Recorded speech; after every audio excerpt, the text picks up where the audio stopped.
नमस्कार दोस्तों, आज मैं आपको गणेश भगवान की कहानी सुनाने जा रही हूँ। प्रेम से बोलिए गणेश भगवान की जय हो। एक समय की बात है, एक गांव में एक मालिन रहती थी। उसके पति का स्वर्गवास हो चुका था। उसका एक 4 साल का पुत्र था। उसकी सास कठोर हृदय की स्त्री थी। वह बहू को बहुत तकलीफ देती थी। एक दिन सास बहू और पोते को घर से निकाल दिया। वह दोनों रोते हुए चलते चलते एक जंगल में पहुंचे। वहां एक बड़े पेड़ के नीचे बैठ गए।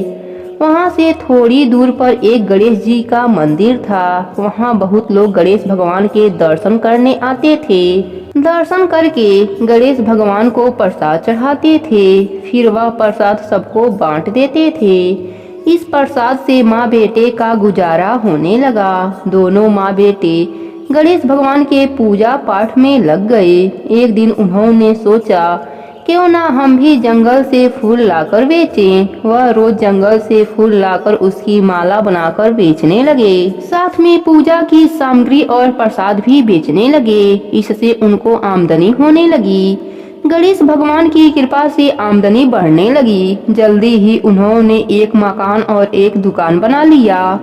एक दिन उसी नगर के राजा की बेटी मंदिर में पूजा करने आई। मालिन के बेटे को देखकर राजकुमारी उस पर मोहित हो गई और उससे विवाह करने की सोचने लगी। उसने अपने भाभी से अपने मन की बात कही। भाभी अनुभवी थी। उसने कहा, यह तो मालिन का बेटा है और तुम एक राजा की बेटी हो। यदि तुमने उससे विवाह किया तो तुम्हारी बहुत बेइज्जती होगी। पर राजकुमारी अपने बात पर अडिग रही। उसने कहा, मैं तो प्रतिज्ञा कर लिया है कि उसी से विवाह करूंगी। भाभी महल जाकर सारी बात राजा को बताई। राजा ने मना नहीं किया और विवाह के लिए तैयार हो गए। उन्होंने बड़ी धूमधाम से बेटी का विवाह मालिन के बेटे के साथ कर दिया।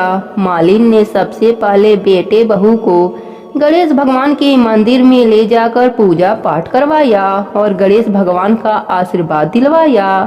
इसके बाद पूरे नगर में यह बात फैल गई कि गणेश भगवान की पूजा करने से सब दुख दूर हो जाते हैं। यह बात सुनते ही नगर के सभी लोग मंदिर में गणेश भगवान के दर्शन करने आने लगे। मालिन और उसके बेटे की बिक्री और बढ़ गई। उधर उसकी सास के बुरे दिन आ गए। अन्नदाता उससे रूठ गए और वह भूखी मरने लगी। एक दिन वह रोती हुई उसी मंदिर में आ पहुंची। वहां वह मालिन के बेटे से बोली, मैं भूखी हूँ, मुझे रोटी कपड़ा दे देना, इसके बदले मैं तुम्हारा सारा काम कर दूंगी।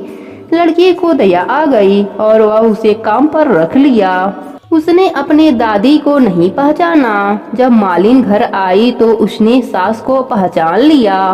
सास से बोली, सासू जी आप यहाँ कैसे? सास ने पोते के तरफ इशारा करके बोली, मेरा इस सेठ के यहाँ नौकरी लग गई है। बहू बोली, यह आपका पोता है और यह घर भी आपका ही है, यह दुकान भी आपका ही है। आपने हमें घर से निकाला, तब गणेश भगवान ने हमारी रक्षा की। बहू की बात सुनकर सास बोली, मेरी करनी मैंने भोग लिया। बहू बोली, सासू जी अब आप हमारे यहाँ रहो और पोते का सुख देखो। हे गणेश जी महाराज, जैसा सुख आपने मालिन को दिया वैसा ही सुख सबको देना।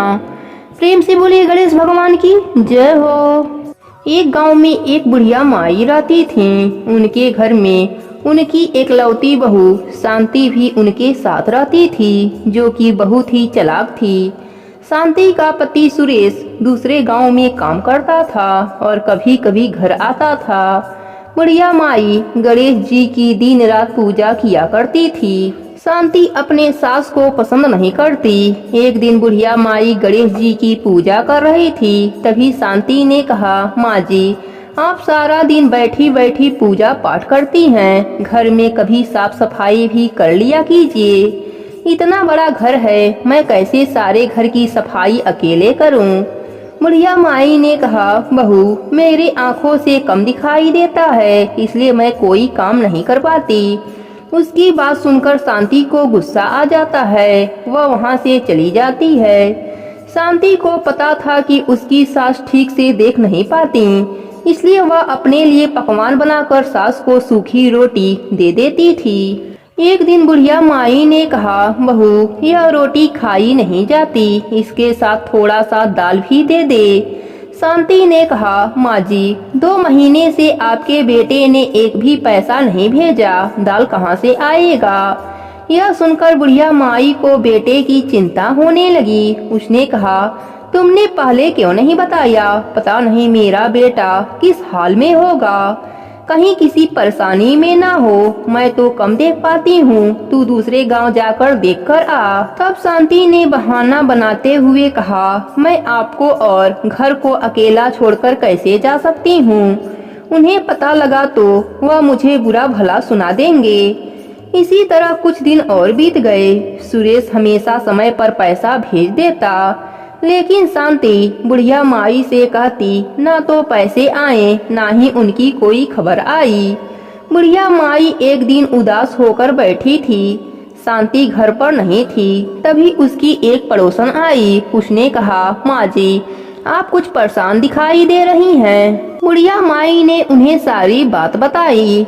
तब पड़ोसन ने कहा, माँ जी आप 1 महीने तक गणेश भगवान के नाम का मंत्र 108 बार जाप किया करो और गुड़ का भोग गणेश भगवान को लगाया करो।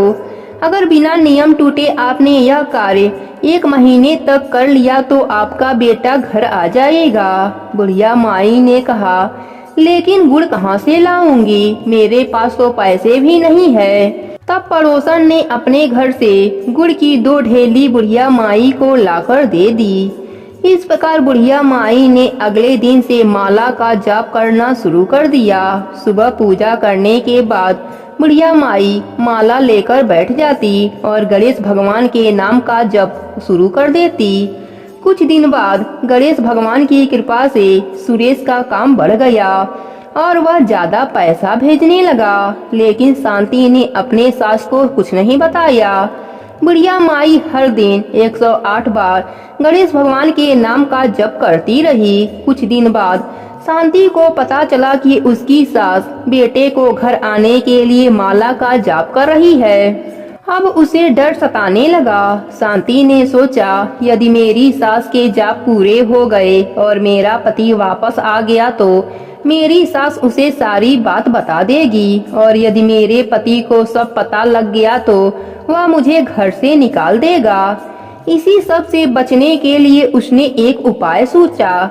जब बुढ़िया माई सो रही थी तो उसकी माला में से एक दाना निकाल दिया।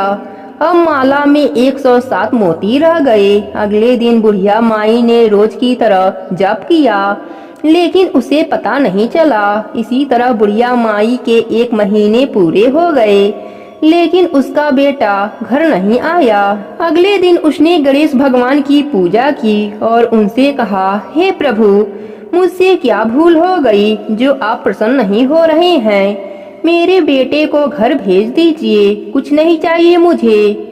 रात को जब बुढ़िया माई सोई तब सपने में गणेश भगवान ने दर्शन दिया और कहा, माई तेरी बहू ने 1 मोती कम कर दिया था, इसलिए जिस माला से तुम जप करती थी वह अधूरी थी, लेकिन तुम्हारी भक्ति और सच्चे प्रेम से मैं प्रसन्न हूँ। अगली पूर्णिमा के दिन तुम्हारा बेटा घर आ जाएगा, किंतु तुम्हारी बहू ने मेरी पूजा में विघ्न डाला है, इस कारण वह अपने पति को नहीं देख पाएगी। यह कहकर गणेश भगवान अंतर्ध्यान हो गए। बुढ़िया माई ने अगले दिन शांति को सपने की बात बताई। तब वह रोने लगी। उसने बुढ़िया माई से माफी मांगी।